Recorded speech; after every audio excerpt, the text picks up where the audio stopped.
definitely, we can add to the Mid-Hudson Injury Law a blog with some information so people can understand a little bit more about what you're talking about, this type of legislation, because I believe educating themselves about it is the best way they can advocate for it with their assemblyman or senator by making a phone call or writing a letter. So we could definitely help them find some ways to get their voice heard.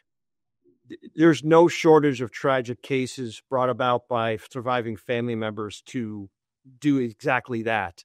The loss of infants in hospitals, the loss of elderly people in like the most egregious nursing home negligence cases, for example. There are all sorts of powerful fact patterns in cases which beg for the type of change that the Trial Lawyers Association and most legislators have advocated for. It's just been the governor that's been saying no. The governor is vetoing these laws routinely.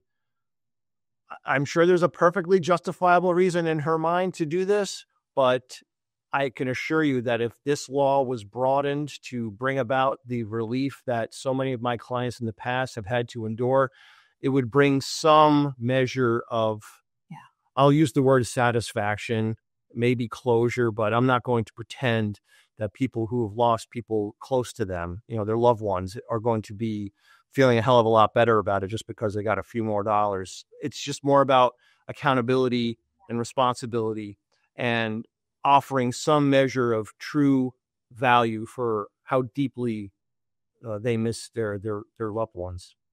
And you brought it up. You mentioned an infant. I mean, the accountability, and you're right. I mean, it's just a very, very difficult situation when looking at wrongful death. It is. And let me just comment briefly on the other element of current damages that are recognized under New York law: conscious pain and suffering.